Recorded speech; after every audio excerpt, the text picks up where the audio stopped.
Hey, you're wide receiver Khalil Shakir, right? I sure am, kid. Here, go long. Whoa! You're pretty good at football, man. And you guys are pretty good at pizza. Oh, sick. Dude.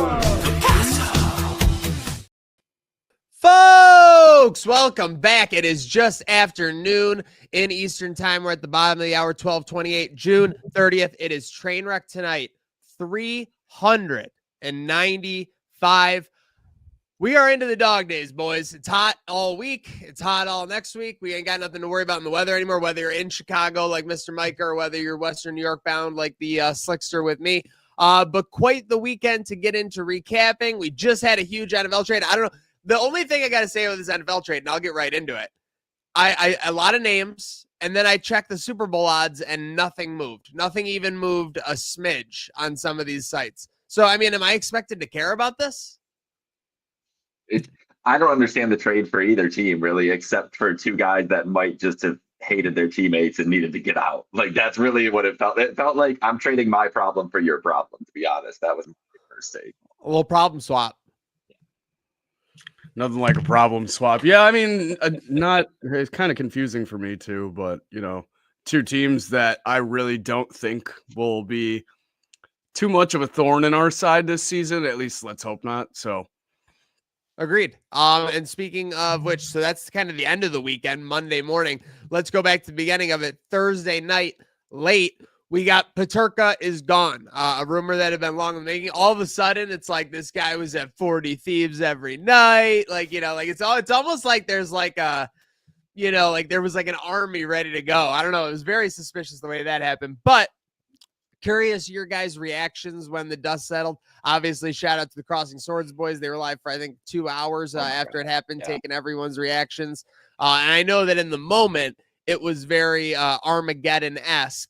But now that we've gotten a little bit away from it, it seems to be the analytical people saying this is basically an even trade. You got a stud offensive guy, and you got two more dependable developing players. That seems to be the consensus, guys. Yeah, it seems to be fitting the mold that they're trying to, you know, craft around the style of hockey Lindy Ruff likes to play. Everyone brings it back to like the 99 team and the 06 team, not like the prettiest teams on paper, but they all fit the mold of what Lindy Ruff liked to execute on the ice. And it seems like that's, again, what they're going for here. Obviously, you had people swirling, talking about JJ, massive complainer. There must have been some more problems on the inside of the locker room and in the office. And then you got the extracurricular stuff, like he's doing nose candy at 40 Thieves every night, which is news to me. Extracurricular Slex. Which is news to me because I feel like I would have heard of this. I have people boots on ground at these bars every weekend. Not saying it's me, because it's not. Trust me, it's really not. But yeah, no, I feel like this is something that would have crossed my radar prior. So a little bit surprising, but I saw someone bring up a great point. You know, these guys are young adults. Obviously, if that's true, not maybe the best decision making, but we can't sit here and act like Jim Kelly wasn't swinging his shit around on the chip strip in the 90s with the boys inside the club. So I think some of the criticism, little unfair. Obviously, it's very fair, based on some of the feelings that people said he may have had towards the city, the franchise, and the staff. And it's even more evident now when you go and sign your life away for 5 years in Salt Lake City, Utah. I was going to say, get ready to learn Mormon, buddy. You thought Buffalo was like Drury? I mean, Micah, you have a perspective on this. You're away from Buffalo. You're looking from the outside in, and he's kind of hopping over you to get to Utah. What are you thinking on this Turka news? He is. He's right. He probably hit a connection. Honestly, if we're being real here, the hockey player partying hard is not a news story ever. Like that's like even if he was doing whatever extracurriculars, there's a lot of players in the National Hockey League doing a lot of extracurriculars. People, I can promise you that. So let's put that to bed. Anyway, there. The trade itself.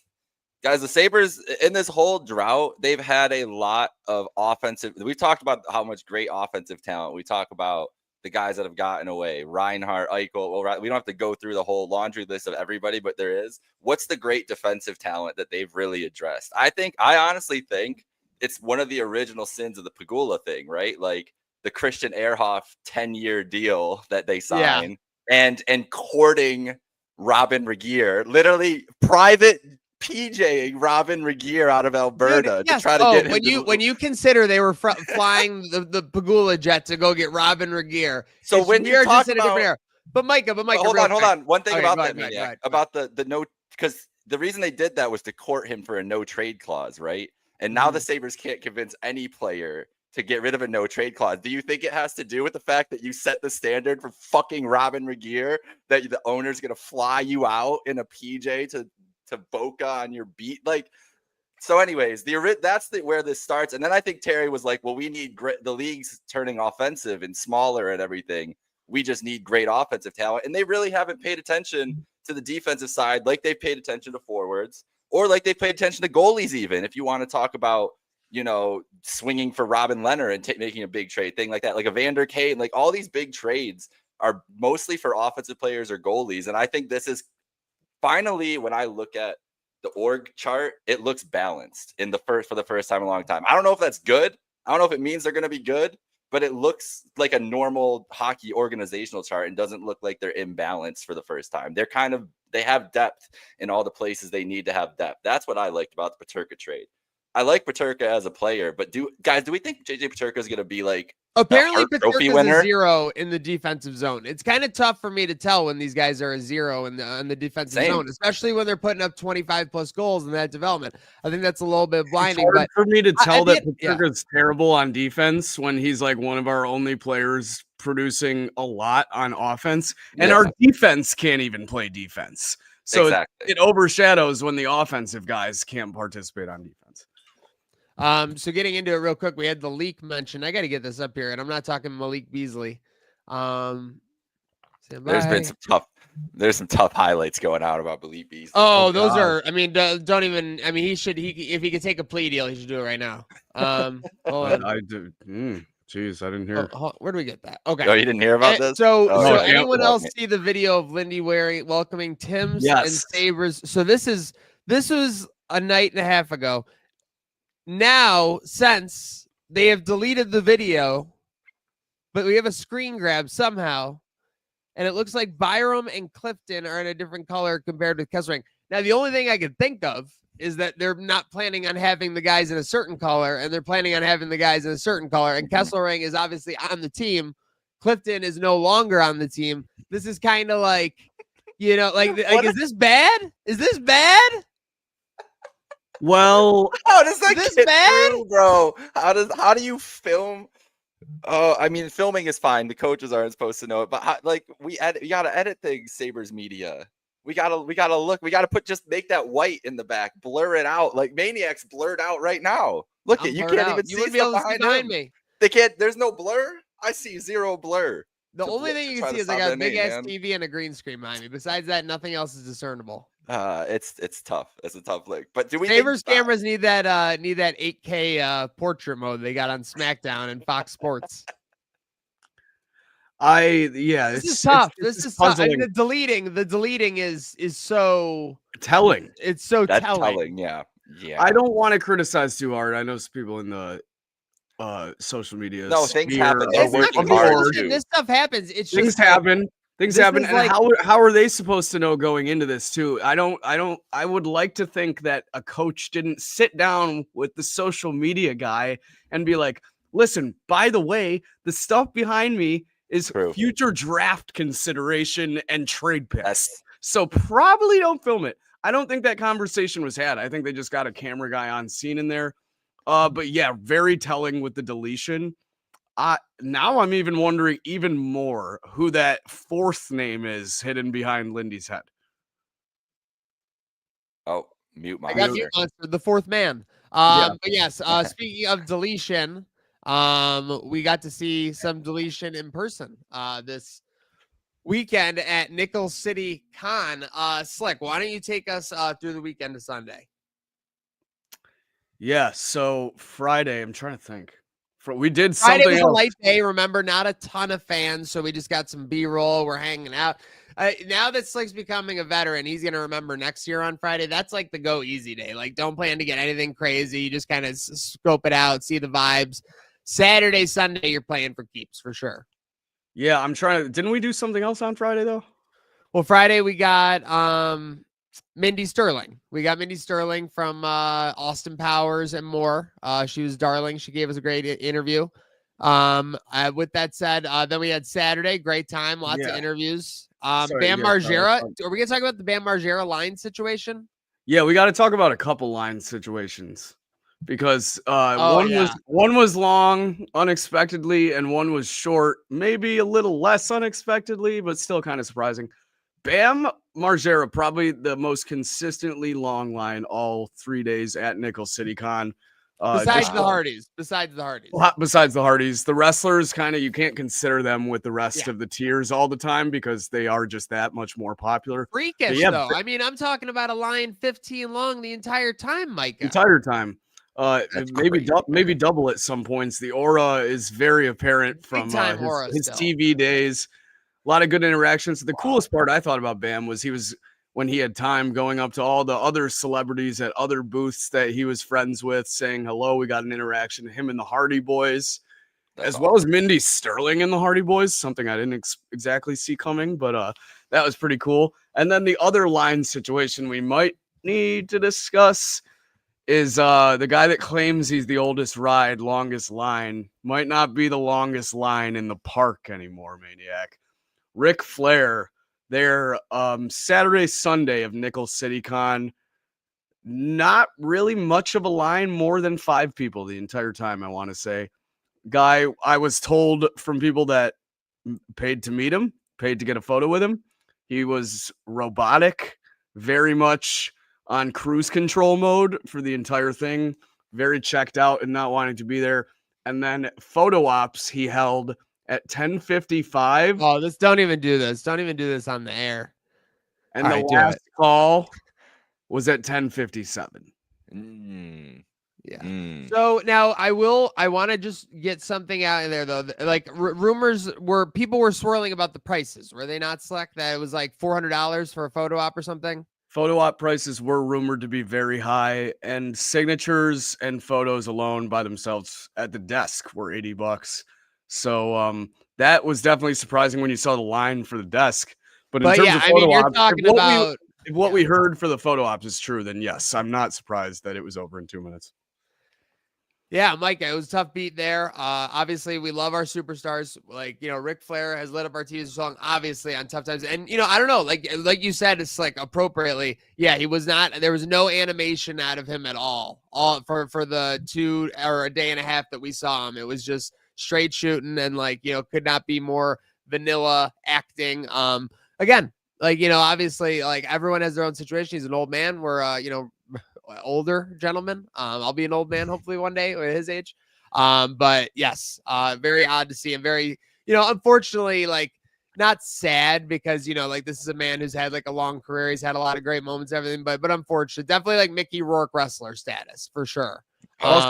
Also hasn't done himself any favors. Of course. Listen, no sympathy at all. That's what I'm saying. But it was a sad situation for Ric Flair and Nickel. Yeah, for sure. Yeah. Of course, again, that doesn't take away from the greatness of the event because who was having a great time was Hacksaw Jim Duggan. He was going nuts. Oh yeah. And then on Sunday we had Danny Trejo. He had about a mob. I think he was telling his fans just to mob his booth because at all times there were 30 people pressed up against his booth, whereas everyone else had an organized line. With that said, shout out to the security and management at Nickel City Con for taking care of all these lines all weekend long, which leads us to our next story. Trish Stratus and Lita, amazing. Great to see the team besties back. Actually, Micah, did you ever fuck with Team Bestie back in the day? No, I don't. I did not really pay attention, actually. Not familiar. Yes. Okay, so we got they just teamed up for a couple times, and they also in a tag match faced Chris Jericho and Christian one time. Which this is news. You're actually breaking news to me. I never knew that this was You're today years old when you found out that on a Raw. Yeah, this is right Lita before and Chris me. Took on Chris Jericho and Christian on a Raw. Yeah, I believe. Yeah. Did they go over at least? Oh no, they got fucking squashed. Come on, man. There was also wow. There was also who is Trish in the ring with? But Lita came back from neck injury to save Trish Stratus as well. as well as in attendance too. Speaking of great tag teams, you got the APA, JBL, Ron Simmons, Carlito also in attendance. Didn't really feel bad for Carlito. More so happy because it seemed like he got to be paid 3 days to sit on his phone and meet a person every now and then, which is dope. Yeah, I mean, listen, Carlito got a paycheck, that's for sure. Again, he was like for someone that wasn't discussing it honestly. For someone that wasn't scheduled to be there like a month ago, very decent gig for him. Yeah. And then the Hardys obviously crushed it. I got to say something. The Hardys are like sex icons. They were like the people around them. I mean, like everybody, every star, Micah, came over at some point and was like, oh, I got to like see the Hardy boys like that. And that's legit star power. Like they were out there, but it was awesome. So they had a great time. They were very nice. Slick was able to grab a moment with them, which you'll see in our vlog and our post, I'm sure, eventually. So that was awesome of them to take the time. I gave him like a full minute plus after 3 full days of signing. So it was awesome of Jeff and Matt. They were awesome. Slick also may have become the unofficial photographer and producer for Jeff and Matt Hardy, as well as Trish Stratus. And by the end of the event, he was producing stuff for her. It was very insane. That's the GOAT in my eyes. Yeah, it was the GOAT. I am going to put a button on that, and I am just going to thank you so much, Nickel City Con, for their access and for all of their privilege time they gave us there. So thank you so much. Speaking of access, Slick, we're going to talk about that boys versus girls game we saw at Crossbar 3v3 on Saturday. Yeah, man. These girls got the short end of the stick. Hose. They got hose. They were looking okay. They were looking like the closest thing I've seen to the Oklahoma City Thunder in Cazenovia Park ever. And these 3 boys playing against them, game point, by the way. Slouches themselves. They were great players, lighting it up from beyond the arc for a guy that's like not even as tall as some little league rims. It was pretty insane. But then but Slick, so for context, what was it, like 14-8? Around there, yeah. They're playing to 15. Or whoever's up in 25 minutes. We'll get into the controversy there. So 14-8 felt like an eternity, Maniac. But all of a sudden, these girls just flipped the switch on defense, and these boys couldn't get in the key. They couldn't get under the 3 line without hands being slapped. Because Slick was just watching, and he was just guffawing every time, because I've never seen as ferocious defense as these girls started playing. Like, I don't know, were they fouling maybe a little bit more, maybe getting a little physical with the game line? Very possible. Very possible. But I'm just saying, like, these boys, and without, they were up 14-8. They couldn't get the ball inside. It was like everything was like, it was outside. And if they even came close to shooting, that shot was blocked and sent right back to the checkup. I would say the girls had about 8 to 10 straight possessions, because, well, not straight possessions. They made it was make it, give it. It wasn't make it, take it. So they would make it. They'd have to give it. They got about 9 to 10 opportunities. They got 4 to 5 buckets. I think it was 14-12 or 14-13. I think it was. And all of a sudden, it's 14-13, and you hear the ref going 60 seconds. And all of a sudden, we're playing 4 corners, Micah. We're playing 4 corners with the ball. And this is where it gets controversial, too, because one of the coaches of the guys, which, by the way, these coaches are not happy. You should not need 3 coaches. That's there's their coach. Well, first, their clubs, yes, but you don't need like orders being barked. These coaches are not very impressed that their sons are losing to 3 little girls. And these girls were physical. These girls were dominating. I wouldn't call them little girls, but I mean, these were ferocious females out there. For sure. But the coaches got these boy coaches. Yes, you can tell word. They were irked. When they got word for 8 straight possessions, got word. They got mad. They got word that there was only about 2 minutes left, and the boys got a possession, and they just instructed them to dribble out the ball for 2 minutes. After a comeback where they couldn't even get inside, they were like, you know what? Fine. If we can't get inside, we'll stay up here, dribble, let the clock do its thing. And then the ref calls an illegal dribble on the guy running the ball out. Even when they were just trying to run the ball out, they were still turning the ball over. Girls, one last chance to tie the game. Little too late, though. They got that possession with about 15 seconds left. And then time runs out and they lose. Not very fair. Yeah, so tough. Again, there's always has to be a winner loser. Never gonna see it like straight, but it was an awesome effort on both sides and a great time at the Crossbar 3v3 brought to you by the YMCA, Poncho's Army, Crossbar, and more Azuna as well as a sponsor over there at the event. Absolutely, Crossbar Athletics doing beautiful things. Doing big things. Speaking of big things, all right. I was wondering why Micah was looking so happy. Yeah, right. You were frozen on like A little devious. I was like, wow, he's like really letting me get into the talking point here. Speaking of big things, by the way, shout out everybody tuning in on Trainwreck tonight, 395, brought to you by Picasso's Pizza, and of course the region's premier entertainment destination, Batavia Downs. Speaking of gambling, Malik Beasley, Micah, this is your office, this is your sphere. So just why do you, Slick doesn't know, I know, break it down for the people on exactly all that came out over these last, what was it, 24, 36 hours? Yeah, about 36 hours. So Slick, basically what's going on here is the federal government has opened an investigation on our poor friend Malik Beasley. Feds watching. The feds are watching. No. He may or may not have been implicated in some prop bets and some spread bets. Dating back to, I believe, 2023, early 2023, we're seeing, and Twitter has found some evidence. They found some evidence. Yeah, the Twitter U.S. usually, District attorneys. Twitter usually does find evidence. There was a clip I we found. will grab the clips. I mean, there are some Slick down 9, like yes, with the 8.5, and this guy takes an inbounds pass and goes coast to coast like his life depends on it. Like I've never seen somebody run so fast on a basketball. And he like, and it's so funny. He like knew he wasn't gonna get fouled, so he just knew if he went as fast as he could make it down, and they weren't gonna like foul him or whatever. Like it was crazy. Then there was like this one time where they were down like 7 versus the Bucks, and Giannis like stuffs him and is like making fun of him, and you can see that Malik is so upset. It's like an 8-point game, like with like 30 seconds left. Like it's not like he just like cost him the game. But he's so upset. We'll overlay those clips. I don't want to overlay on here because it is NBA footage, and I don't want certain networks to get worried about that. But yeah, it was just, I mean, it's like this. It's insane. This guy, like, there's no debate.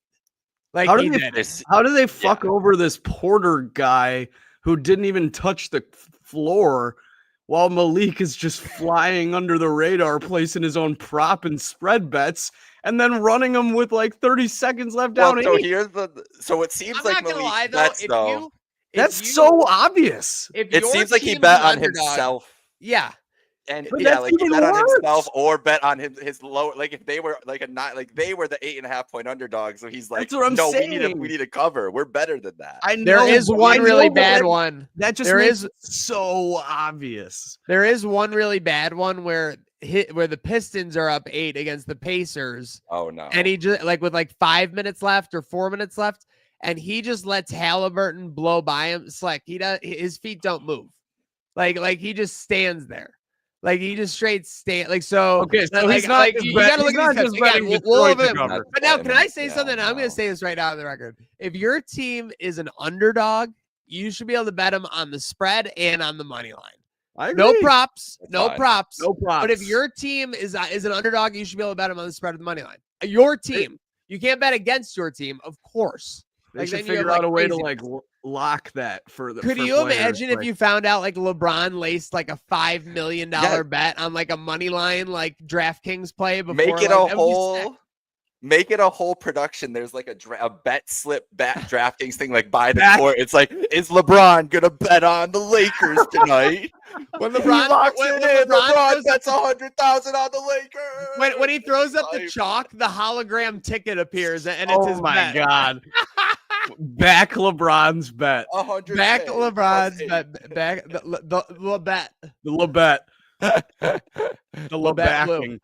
Okay, not to be overdone though. Shout out Malik Beasley. Hope everything works out. Yeah, hope everything works out. Injuries, career game. I gotta edit that real quick. I hope he at least is this the best game of the career? I think it is, right? I believe so. I thought it said career gem. Let me see this stat line. I think it was 24, 12, 7. How many? 16, 24, 16. Oh, that's Beasley. Yeah. I don't care who you are. How many own rebounds? So 16 rebounds, 7 assists. What's you didn't have to tell me which number is the rebounds, but I was wondering 16. No, I know. I said you didn't have to tell me what. Oh, what I the higher number is the didn't. rebounds. I didn't. My bad. I was just wondering how many are This was like the live total one, so they added one rebounds. more. But she putting up some numbers. Dude, look at these numbers. I'm just So, saying these. I don't care. I don't care if it's a me bound. I don't care if it's a me bound. I don't. Yeah, 18, no. I mean, 17, 19. These are unbelievable. 18, the Sky 17, and had a 6. new coach. Had a new coach come in, and they were. It was rough to start. Don't get me wrong, but what they've had like all these games, You're a where she's Sky getting guy. these assists, they're hitting threes. They're finally hitting three. That's the thing. They're putting her in the post, and she's just kind of dishing out. And they were bricking a lot, like even not even bricking, like just missing nothing. It was bad for a while, but they're starting to hit at a clip, and that's going to help her. If they're hitting it, then she can open. She can't hit layups. We know this. She's not great at the whole layup thing. But if she has open layups because her team's hitting threes and there's not everybody in the paint, she's going to be better. What was well, I need to know, did you see the story that like the people who were betting Angel Reese first shot miss, like they got banned from doing that? No, I thought Where they like took down the miss? Because I need to know if that was true and where it times up with Angel Reese starting to go off. Because if she started going off right with this negativity left her life, then kudos to her. So like, what do you she was also throwing up an and one and like mean mugging the camera slack. There's some aura evolution going on in the Angel Reese, I'm sure. Again, like when they were in college, I mean, LSU was just a way better team than Iowa. That's not even a debate. They were getting mulkied to death. But with that said, like I think obviously Caitlin Clark has been a super elite, like Michael Jordan, like LeBron level player in the WNBA. It seems like Angel Reese is just catching up at this point. So we'll be interested to see if she continues. So we got 4 straight double doubles. I mean, that's nothing to. I wish she had a 15-point here, because then it would just be like insane. Yeah. I mean, still the 10, it kind of makes up for it with the 19 there. Yeah, 19 rebounds is insane. In terms of the guys betting the first miss, I do know, I forget the platform, but if they did get that taken down, it was either like a book thing, and then they went and like got their own platform to allow it, or their own platform just shut it down completely too, because it is kind of an absurd bet, and targeting they could take that down probably from like bullying standards online. So kind of not surprised, but maybe they just got rid of it because those guys were making a lot of money. So who knows? Not me.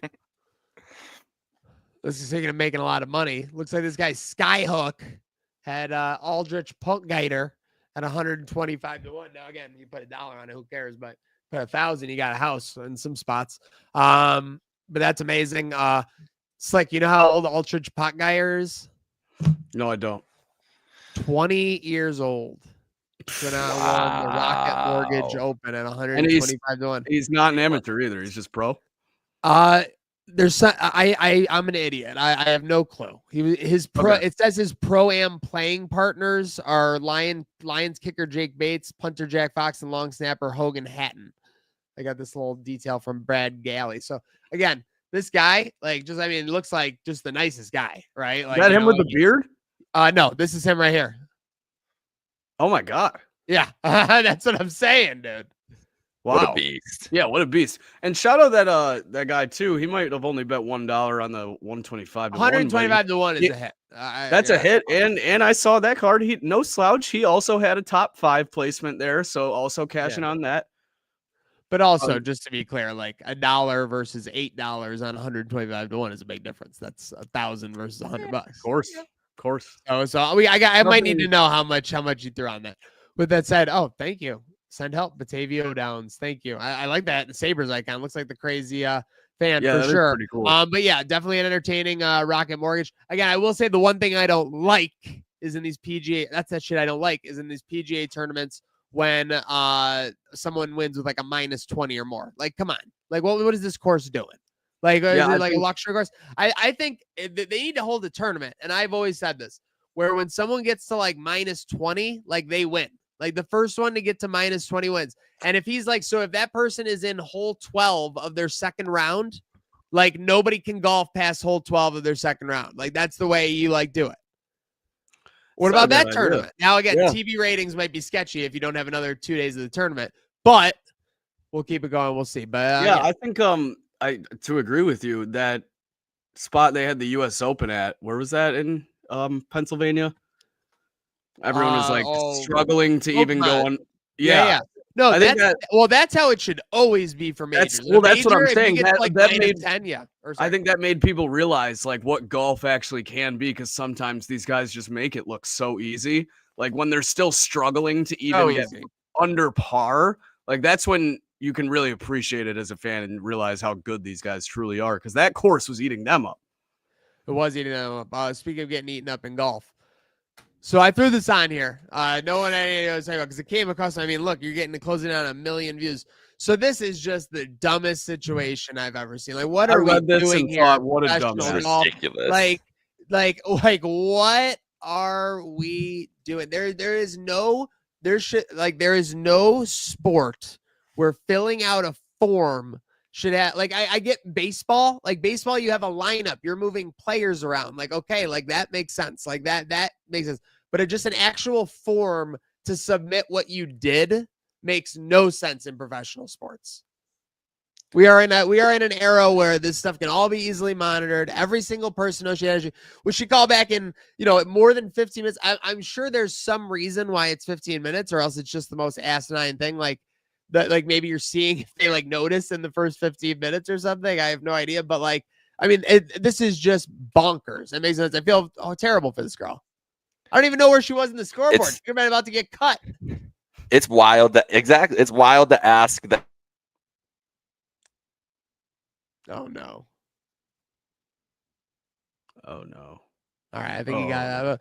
But just look at some other takes. When I read this at first, I thought you said you had Dairy Queen on the way home. I wish it would have been just Frosty Treats for you instead of a Frosty situation. Pretty good by Squid Bob Sponge Square.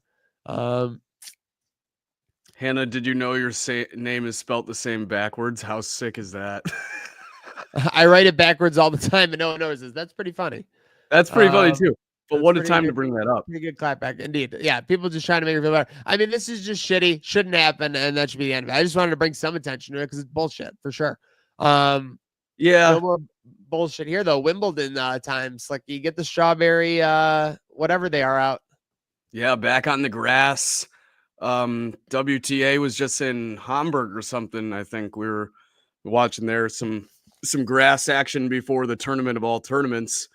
But yeah, looking forward to it. Obviously, some great tennis played on both sides of divisions every year when this comes about.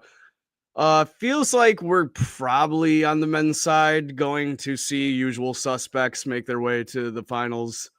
But I've really been enjoying women's tennis lately. That top 5 could go any given way, any given match, whatever matchup it may be. You saw Pegula beating our girl, Jessie Pegula, beating Emma Navarro on the grass in that Hamburg tournament. Coco Gauff, obviously, just won the French Open, transitioning out from the clay. But a lot of American young women tennis players and just women tennis players in general really killing it right now. So this tournament, always one of my favorites to watch, especially on the women's side of tennis. Volleys are awesome at Wimbledon because on the grass, it's just like the point's never over because you get it just slows down the ball that much more. So every ball can be got to. I think back to Coco Gauff's debut here. It'll be very interesting to see if she can follow up her U.S. Open performance. It was the U.S. Open, right? Yep. Yeah. With that. So her French. No, Oh, no, yeah, no, it was French, the French. It was the French. It was the French. French. Yeah. French. Wow. She made the final of the last US. US Open's the end of August in New York City, of course. She made that last final, but yeah, she won the French Open. Yes. But yeah, so a lot to look forward to. So again, these are the dog days, but there's some sports sprinkled in there, and definitely we're less than 10 weeks from the NFL season actually mattering. We're about 5 weeks from it being every day, or actually about 4 weeks from it being everyday storyline. And how many days out from training camp now? Folks would have got emails today from 22, I think. Yes. So looking forward to our return to St. John Fisher. We'll be boots on ground for training camp. Right. And put the emoji in there. The summer dog days, boys, also means the return of the Nerfy streams for some primetime baseball. Hell yeah. All right. Appreciate you, boys. Everyone have a good rest of your day. And with this weather, how can you not have a good Good night day now?